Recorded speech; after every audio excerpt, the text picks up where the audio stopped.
Hi there, I'm Sherry. Welcome to my YouTube channel this morning. Thank you so much for joining me. If this is your first time here, welcome. This morning I am going to cover how to make a sourdough starter. This is my starter. This particular starter here has been started. I think I'm on the 12th or the 13th day with it, and it is happy and healthy. And I have tried this many times and had been unable to make one. Well, this one has worked. This is such a foolproof method that I'm going to share with you today. Anyone will be able to make this and succeed. And if you're not familiar with sourdough starter and sourdough is actually a bread to where it captures, instead of using the little yeast packets, the yeast is captured from the wheat that you use and also from the surroundings around us. Okay, here's what we're going to need. You're going to need a good quality flour, an all-purpose flour. This is what I use. It's called einkorn. It's put out by Jovial Foods. This is an 100% organic heirloom wheat variety. This wheat was found back in the pyramids, 4,000 plus years ago. It's a very good solid wheat. It's a good flour to start with. I get this at Whole Foods. You can get it on Amazon as well. I will leave the link in the comments below to where if you can't find it in your local area, you can click on my link and it'll take you to Amazon to where you can get this. Now, what you're gonna need a jar, a pretty good sized jar, and you can have a lid on it, but you don't have to. You could take a coffee filter and put over it with a rubber band to kind of seal it. You don't want, things getting in there. So you need a lid, you need a little small spatula, you'll need a cup, and then you'll need a measuring cup to measure out your water. And this recipe is so easy. You're gonna need 1 cup of flour. So let me pour out our flour.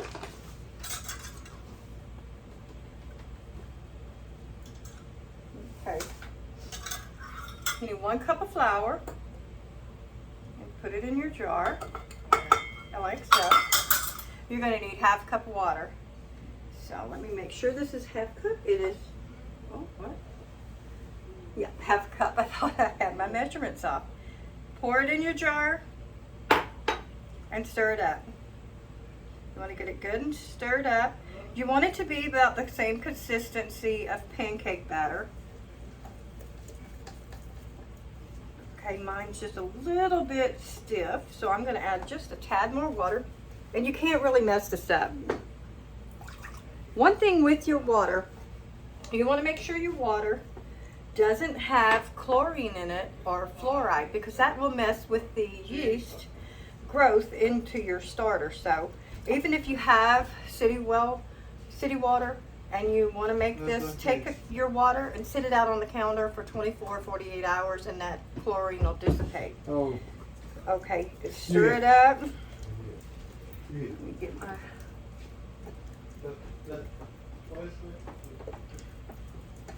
You need a little bit more.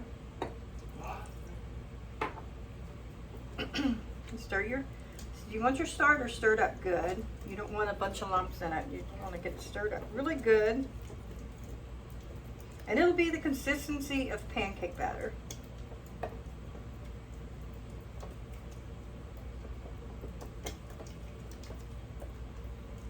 I'm so used to stirring it in my big pot.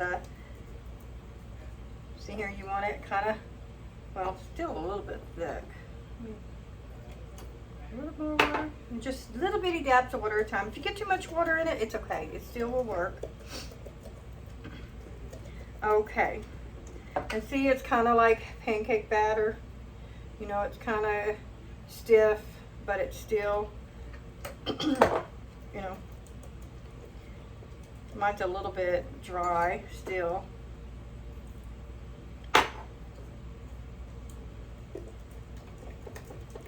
Mixed up really good. Now it's coming together. Okay. See, you want it to where it just kind of falls off. It's still kind of stiff, but it's kind of like pancake batter. Okay. Then what you do, you take your jar, you put your coffee filter over it, or you just take your lid and close it. And leave it sit till the next day, about the same time next day. Then what you want to do is you want to take out half of what's in your jar, You're not really going to see any process going on right now on the second day. So you're going to take it out, just discard it, because you really can't do anything with it. Then you want to take 1 cup of flour, half cup of water, and mix it to what starter that you have in your jar. Mix it up, mix it up really good, and then close your lid, let it sit to the next day. That's day 3. On day 3, you want to discard half, and then you want to take 1 cup of flour, half cup of water, pour it in with your starter that you have in your jar, stir it up really good, make sure it's, it's not too thick. It's better to err on the side of it being too thin than too thick. Too thick and it's not going to have enough water in it to get that starter going. So it's better thin than thick. So on the 3rd day, cover it up, set it aside till the 4th day. On the 4th day, you're going to take out half of your starter. You're going to add 1 cup of flour, half cup of water, stir it in real good, put your coffee filter back over and your lid, let it sit. And then later on in the evening on the 4th day, you're going to open it back up. You're going to take out half. You're going to add another cup of flour, another half cup of water, stir it up really good, lid it, and you don't want your lid tight, just cover it like that would be fine. And let it sit till the next day. Then on the 5th day, you're going to see a little bit of bubbly going on. You might see some changes in it. You might see, if you're using jovial flour like what I use, you might see a little bit of graying in that. That's totally okay. There's nothing wrong with your starter, and you want to smell it. And it's going to smell kind of like bread the first 3 or 4 days. Then it's going to change. It's going to smell a little sweeter. And then, like my starter here is more vinegary smelling because it's such a mature starter now. So on the 5th day, you're going to take out, did I do the 4th day? The 4th day, you're going to feed your starter twice, in the morning, in the evening.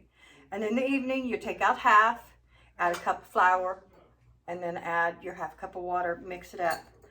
Lid it. On the 5th day, you're going to take out half. And on that half on the 5th day, you could possibly make pancakes. If you have bubbly goodnesses going on in here, you could use that discard that you have on the 5th day and make pancakes with. That's what I made with mine. I made pancakes and it was amazing. It turned out wonderful. I will link the recipe below, and I also will link my blog that'll have the directions for the pancakes as well. And I think I have a video that I'm fixing to put up with those directions. So give me some time. That recipe's coming.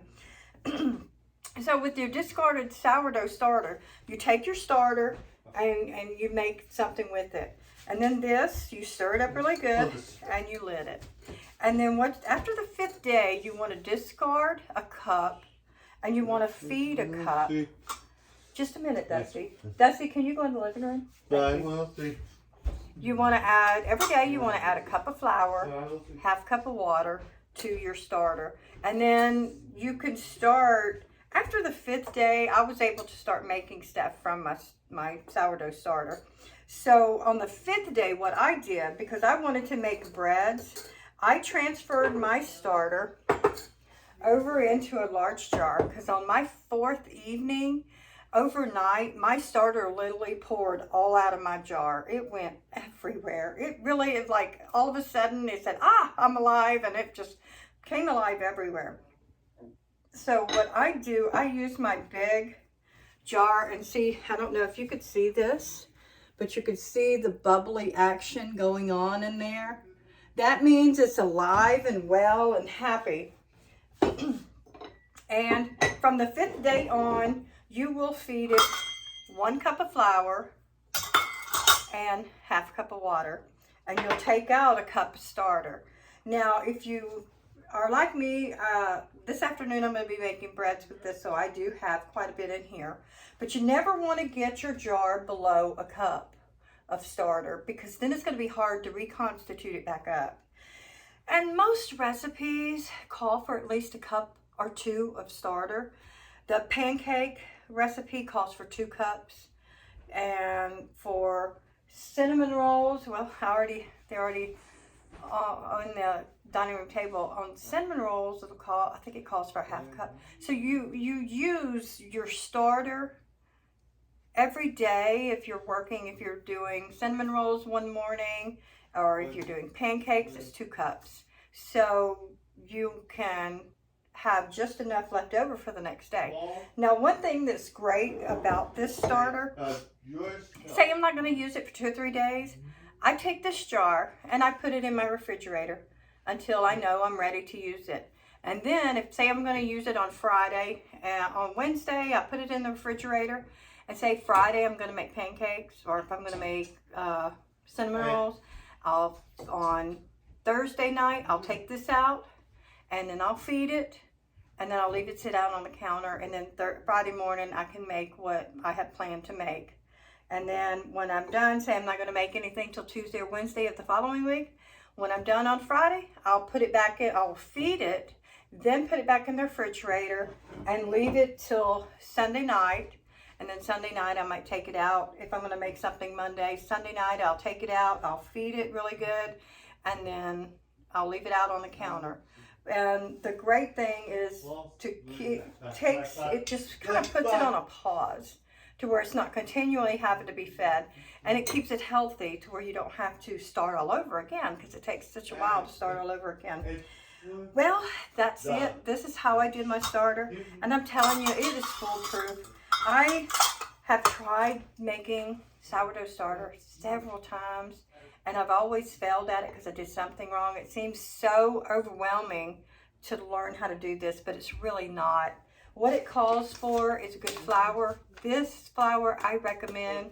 If you cannot find Jovial Foods, I'll have a link below if you want to try it.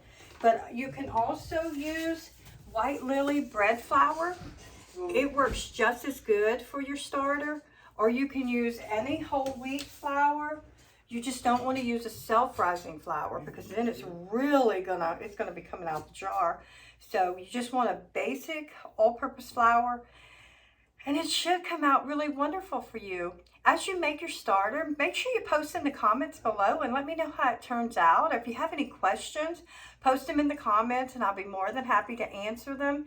And be looking out for different recipes that I'm going to be posting on my blog over the next month about this month is all about sourdoughs on the blog. So I'm teaching you how to make your sourdough. Then I'm going to show you what to do with that discard, where you don't have any discard waste. Everything that you're using, you make in your sourdough starter, you're actually going to use for something. So thank you so much for joining me this morning. I am so happy that you're here, and I'm so glad that you visited me this morning. Please share my videos. Hit the little icon, the little subscribe icon, and the little bell icon to know when I'm live again. And thank you so much for joining me. Y'all have a great and wonderful day.